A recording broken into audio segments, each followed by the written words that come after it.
Meus queridos, a paz do Senhor, eu sou o pastor Anderson Silva, estamos mais uma vez aqui na Academia de Pregadores.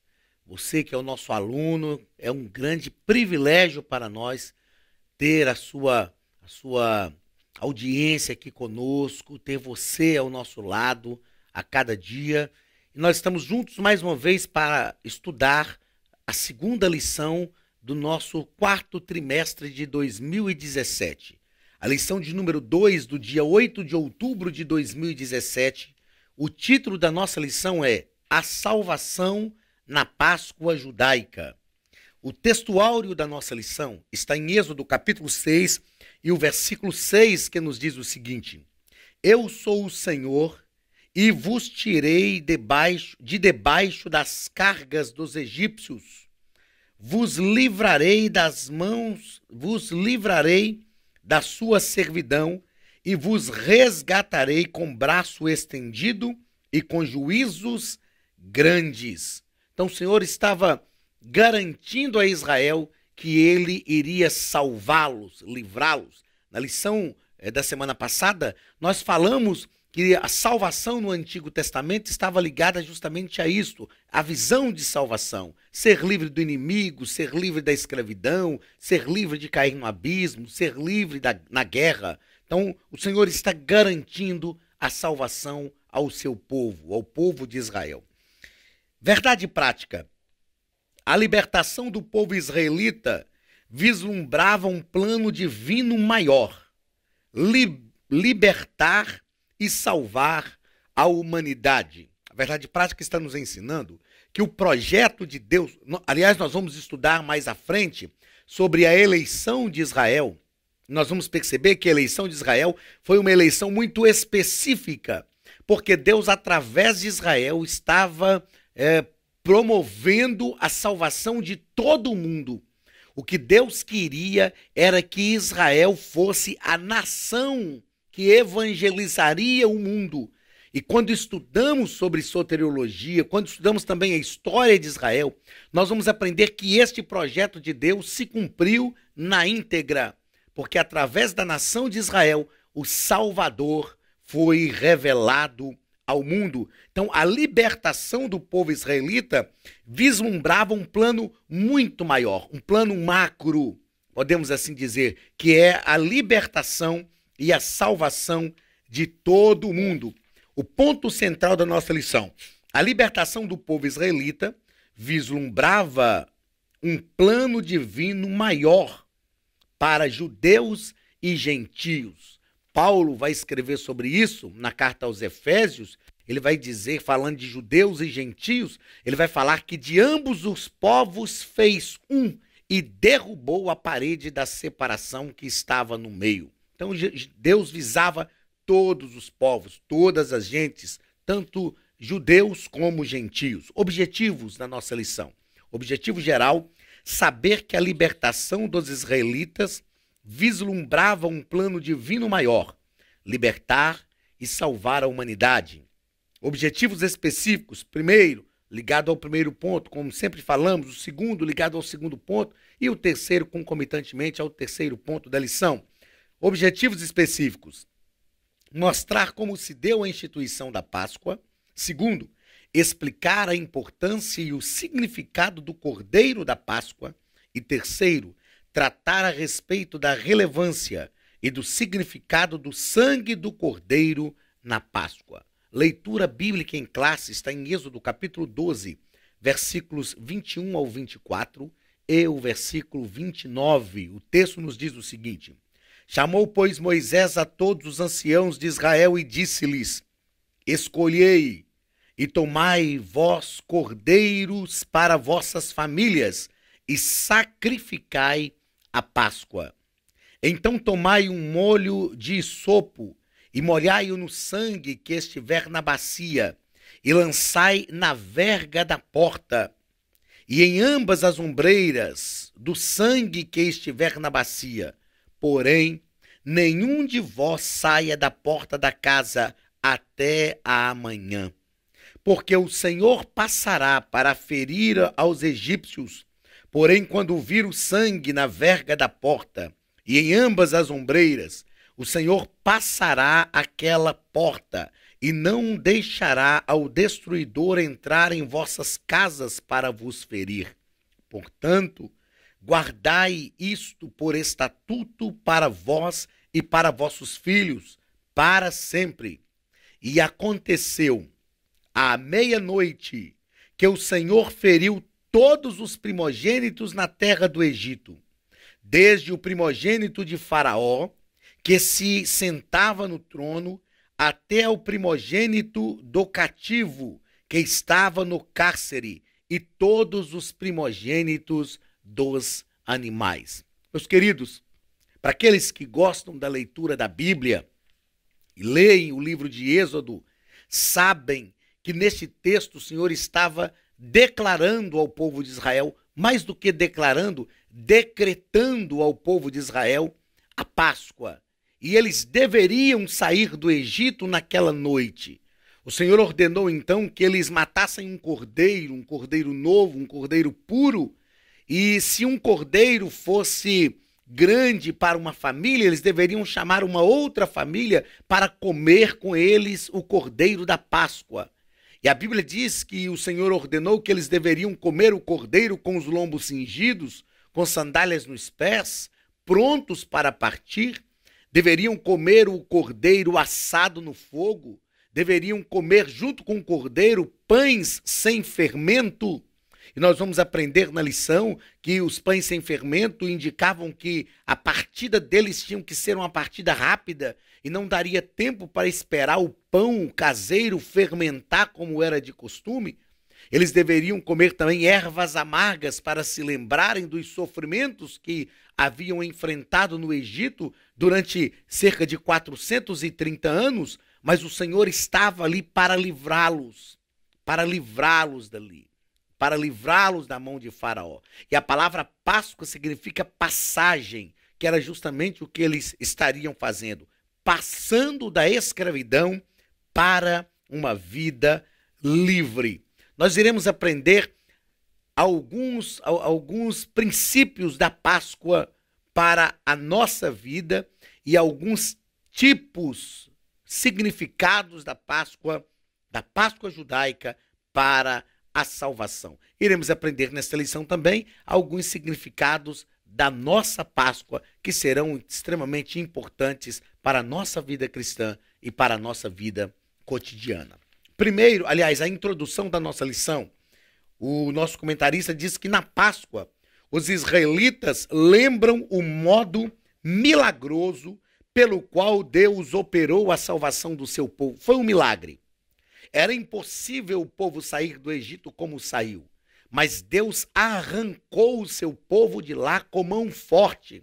O Senhor disse que faria isso, que tiraria o seu povo da terra do Egito com mão forte, e o Senhor fez isso. Nós vamos estudar alguns aspectos chaves e simbólicos da Páscoa e o novo nascimento, uma vez que a Páscoa é uma importantíssima celebração que assumiu com a morte de Cristo e a ressurreição de Cristo, nosso Senhor, um grande significado para a nossa vida. Vamos ao primeiro ponto da nossa lição, a instituição da Páscoa. Primeiro parágrafo, o livramento nacional. Para o povo de Israel, a Páscoa representa o dia. Representa o que o dia da independência significa para um país colonizado por uma metrópole. Então, para o povo de Israel, é como o dia da independência. Serem livres. Uma coisa que nos chama a atenção é que na visão judaica não há separação entre aquilo que é secular, entre aquilo que é cotidiano e aquilo que é o reino, aquilo que é divino. Para Israel, todas as coisas estão juntas em um só propósito. Então eles comemoram a Páscoa como uma celebração de independência do Egito. Depois de cerca de 430 anos sofrendo no Egito, a Bíblia e a história de Israel vai nos mostrar que eles tinham uma esperança libertacionista. Eles criam que Deus iria levantar um libertador de alguma forma, e Deus realmente levantou Moisés num cenário totalmente inóspito, no meio de um país que escravizava o povo de Israel, que explorava a sua mão de obra, mas Deus chegou com mão forte para libertar o povo de Israel. Foi isso que Deus falou com Moisés enquanto ele estava no deserto de Midian, pastoreando o rebanho do seu sogro, e viu a sarça que ardia em fogo, porém não se consumia. E o Senhor lhe disse que ele voltaria ao Egito, porque com mão forte o Senhor tiraria o seu povo de lá. Então foi um livramento nacional para Israel. O segundo parágrafo vai nos dizer, vai nos falar sobre a libertação da escravidão. Como já falamos, e repito, foram cerca de 430 anos que o povo de Israel esteve cativo no Egito. Mas eles saíram do sofrimento da escravidão porque Deus tinha ouvido o seu clamor. A Bíblia vai nos dizer em Êxodo capítulo 3 que o Senhor disse a Moisés assim: olha, eu vou te enviar ao Egito para libertar o meu povo, porque eu tenho visto a sua aflição, eu tenho ouvido o seu clamor, conheço-lhe o sofrimento, por isso eu desci a fim de livrá-los. O Senhor ouviu o clamor do povo e o Senhor desceu para dar livramento. Deus promoveu um livramento da escravidão. Quando estudamos a história dos hebreus, nós vamos perceber que até muitos hebreus não acreditavam que seriam livres, não acreditavam que Deus poderia tirá-los ali do Egito, tendo em vista o poderio do Egito como o maior império mundial daquela época. Nós vamos observar ainda que quando Moisés foi a Faraó para falar com ele, Faraó se enfureceu, as coisas apertaram ainda mais e o próprio povo murmurou dizendo: Moisés, olha o que foi que você nos arrumou. Você piorou as coisas, mas era um agir de Deus para livrar o seu povo da mão de Faraó, para livrar o seu povo da escravidão. A salvação nos livra da escravidão. O apóstolo João, entendendo isso e falando a respeito dessa verdade reveladora que é Cristo na nossa vida, ele disse: e conhecereis a verdade, e a verdade vos libertará. Ele registrou essas palavras de Jesus. E João registra ainda dizendo: se pois o Filho vos libertar, verdadeiramente sereis livres. O povo de Israel estava recebendo uma libertação plena. Não só uma libertação para servir ao Senhor com alegria, mas uma libertação também da escravidão. Terceiro parágrafo deste primeiro ponto: a nova celebração judaica. Os israelitas passavam 8 dias, celebrando a Páscoa, comendo pães sem fermento, que é chamado de matzah, que são fatias de pães asmos, para trazer à sua memória a grande fuga do Egito, que foi tão rápida a ponto de não haver tempo para deixar o pão caseiro crescer, pois esse pão deveria ser consumido antes da massa levedar. Isto fala daquilo que é puro. O pão, antes de levedar, ele não crescia, mas eles comiam aquele pão sem fermento mesmo, tipificando a urgência deste livramento de Deus para a vida deles. Não dava para esperar o pão fermentar, tipificando também o pão vivo que desceu do céu, o próprio Cristo, sem fermento, ou seja, sem pecado, aquele que se ofereceu, e ele mesmo disse: eu sou o pão vivo que desceu do céu. Então esses tipos simbólicos da Páscoa apontam para uma redenção, já apontavam, aliás, para uma redenção que seria promovida pelo próprio Cristo na cruz do Calvário. O Cordeiro da Páscoa. Primeiro parágrafo do segundo ponto: o Cordeiro no Antigo Testamento. Então, o Cordeiro tinha um significado muito especial no Antigo Testamento, porque ele deveria ser oferecido. O animal deveria ser completamente limpo, não poderia ter manchas nem outros defeitos, tinha que ser totalmente imaculado e plenamente saudável. Não poderia ser um animal doente, tinha que ser um animal novo, de no máximo 1 ano de vida, tinha que ser um animal do próprio rebanho, para mostrar que o ofertante estava oferecendo aquilo que era dele. que estava ali custando alguma coisa. Tinha que ser o melhor animal, o animal mais perfeito, sem doenças, sem mancha. Então o cordeiro tinha o cordeiro que ia ser oferecido precisava ter essas peculiaridades, essas características, e tudo isso já apontava para Cristo. O cordeiro de um ano fala do sacrifício novo de Cristo.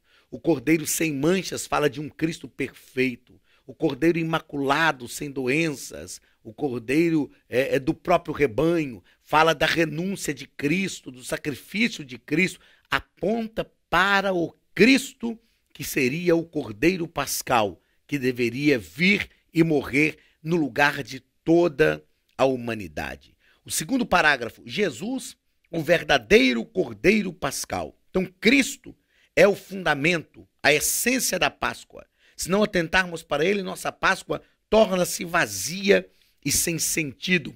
O povo de Israel estava caminhando no deserto durante 40 anos e eles celebravam a Páscoa. Era a primeira festa do ano que o Senhor tinha instituído. Eles não entenderam isso, mas essa celebração da Páscoa, esse cordeiro pascal, representava Cristo, que é o verdadeiro cordeiro pascal, o verdadeiro cordeiro de Deus, oferecido pelo sacrifício dos pecados da humanidade, que deu ele a sua própria carne. Nós sabemos disso, foi durante a festa da Páscoa, a celebração da Páscoa, que Jesus tomou o cálice, tomou o pão, partiu e disse: isso é o meu corpo que é dado por vós, isso é o meu sangue que é partido por vós, fazer isso todas as vezes que comerdes em memória de mim. Porque Jesus estava representado tão somente naquele cordeiro da Páscoa, mas ele é o cordeiro perfeito, ele é o cordeiro de Deus que tira o pecado da humanidade inteira. O terceiro ponto da nossa lição vai falar sobre o sangue do cordeiro, o significado do sangue do cordeiro. Nós sabemos que o Antigo Testamento está cheio desses tipos. Tem um livro chamado Tipos, Sombras e Mistérios, de Joel Leitão, a livraria, a editora, aliás, é a CPAD. Ele fala sobre esses tipos, sombras e mistérios do Antigo Testamento e que apontava para Cristo. Então, o Cordeiro Pascal é, na verdade, uma tipologia do próprio Cristo lá no Antigo Testamento. O terceiro ponto vai falar sobre o sangue do Cordeiro. Nós falamos no início da nossa aula aqui que o primeiro ponto da lição nós iríamos aprender sobre a instituição da Páscoa, e nós já vimos isso aqui, como Deus instituiu, por que Deus instituiu, né? O sangue do Cordeiro seria aspergido no umbral da porta. Então, havia também uma lenda, nós vamos falar já disso aqui, uma lenda no Egito em relação a essa questão dos por que Deus mandou aspergir o sangue do cordeiro no umbral na porta. Nós aprendemos no segundo ponto sobre o cordeiro da Páscoa. Tinha que ser um cordeiro novo, perfeito, sem mancha, que não era doente, o melhor cordeiro do rebanho. Aprendemos que esse cordeiro era uma tipificação do próprio Cristo. E nesse terceiro ponto vamos tratar sobre o sangue do cordeiro. Primeiro parágrafo, o significado do sangue. Sangue na Bíblia representa vida. E a vida do animal que estava sendo derramada no sacrifício era o que estabelecia a paz entre Deus e o ser humano. Quando nós estudamos culturas religiosas ao longo da história, nós vamos aprender que mesmo antes de Deus estabelecer o sacrifício para o povo de Israel, mesmo antes de Deus estabelecer a Páscoa, de Deus instituir os sacrifícios através do livro de Levítico, né, enquanto o povo de Israel estava caminhando no deserto, já havia sacrifícios de holocaustos em todas as civilizações pagãs mais antigas. O sacrifício de holocaustos sempre foi oferecido visando o favor de uma divindade. A palavra holocaustos vem de dois termos gregos, holos mais kaustos. Holos é inteiro e kaustos queimar. Então o termo holocaustos significa queimar por inteiro. Então todas as civilizações, mesmo as civilizações pagãs, ofereciam sacrifícios de holocaustos. Deus, entretanto, e o sacrifício de holocausto, a vítima era imolada. A vítima era imolada. Se a gente estudar sobre o tabernáculo, a gente vai perceber que lá no tabernáculo era preciso imolar a vítima. O sacerdote pegava com o polegar da sua mão direita do sangue da vítima, passava nas 4 pontas do altar, que fala de um sacrifício pleno, número 4 na Bíblia fala de plenitude, e queimava a vítima por inteiro, né? Então o sacrifício no altar de holocaustos significa uma vida totalmente consagrada a Deus e o tempo todo. Lá em Levítico, o Senhor Deus falou que o fogo não poderia se apagar no altar de holocausto. Em Levítico capítulo 9, a Bíblia diz que quando Moisés inaugurou o tabernáculo, eles oraram a Deus, que saiu fogo de diante de Deus e acendeu o altar do holocausto, mas o Senhor tinha determinado que o sacerdote tinha que manter o fogo aceso. Então, no altar de holocausto, quem acendeu o fogo foi Deus, mas quem tinha que manter o fogo aceso era o homem. Esse sangue era derramado ali no altar de holocaustos. Embora lá no Éden não havia ainda esse altar de holocaustos, mas o próprio Deus derramou sangue de um animal. O animal foi vitimado por causa do pecado do ser humano. O Senhor já estava apontando que o pecado do ser humano exigiria o derramamento de sangue. E a Bíblia diz que sem derramamento de sangue não há remissão de pecados. Por que o derramamento de sangue? Porque o sangue tipifica vida. Então, quando a Bíblia diz que sem derramamento de sangue não há remissão de pecado, ela está dizendo que sem a entrega de uma vida não há remissão de pecados. E isso já apontava para Cristo, que entregou a sua vida em favor da humanidade. E aí você pode me perguntar, mas se Cristo já entregou a sua vida em favor da humanidade, o que eu preciso fazer? Primeiro, receber a Cristo como o meu Salvador. Segundo, entendendo que a vida de Cristo foi entregue para que eu fosse salvo, eu preciso não fisicamente entregar a minha vida, mas eu preciso entregar a minha vida a Cristo em submissão, em adoração, em reconhecimento aos seus atos salvíficos. Eu preciso renunciar tudo isso. O apóstolo Paulo disse que ele matava a sua carne todos os dias, não de forma física, mas de forma espiritual, lutando contra os desejos da carne e se entregando a Cristo, tendo em vista que o próprio Cristo entregou a sua própria vida. O segundo parágrafo desse terceiro ponto vai falar sobre o sangue do cordeiro pascal. Então, após eles matarem o cordeiro, conforme a determinação de Deus, nós já falamos no ponto anterior como deveria ser esse cordeiro novo, do próprio rebanho, sem mancha, sem doença, o melhor cordeiro do rebanho, não é? Fala de toda a perfeição. Então eles deveriam matar o cordeiro e antes de comer o cordeiro, eles deveriam derramar o sangue numa bacia e pegar ramos de isopo, que era uma planta, pegar um molho de ramos de isopo e aspergir o sangue no umbral da porta. Deveria passar o sangue dessa vítima nas ombreiras e no umbral da porta de suas casas. Segundo os estudiosos, havia uma lenda no Egito, uma crença no Egito. Isso é uma crença egípcia, de que cada família tinha um Deus que protegia a sua casa. Lendo a Bíblia e até estudando sobre as 10 pragas que Deus enviou ao Egito, Deus estava zombando dos deuses egípcios, porque o Egito tinha Deus para todas as coisas. Então havia, segundo os estudiosos, uma crença no Egito de que cada família tinha um Deus que protegia a casa. E esse Deus ficava justamente no umbral da porta, para proteger a família, de forma que quem entrasse na casa tinha que passar debaixo da proteção desse Deus, e quando saísse, também passava debaixo da proteção desse Deus. Aí o Senhor diz, olha, vocês vão pegar este sangue do cordeiro e vão aspergir no umbral da porta, porque os egípcios creem que lá tem um Deus que protege a família.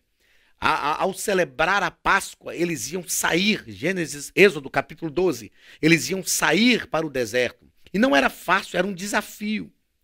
sair do Egito, deixar as suas casas, por mais que estavam ali sendo oprimidos, mas havia uma estabilidade, sabiam o que estava acontecendo. E o Senhor diz, vocês vão sair e vão para o Egito, um lugar instável, um lugar quente demais de dia, frio demais de noite, caravanas de salteadores que cruzavam o deserto, animais peçonhentos que tinham no deserto. Israel precisava confiar no Senhor. Israel precisava crer que o Senhor iria proteger a sua casa. Meus queridos, o que nós aprendemos é que Deus estava livrando o povo do Egito, mas o povo estava saindo para o deserto. Isto é um ensinamento muito grande para a nossa vida como crentes em Jesus. Jesus nos liberta do poder das trevas, nos liberta do poder do pecado, mas há um deserto a atravessar.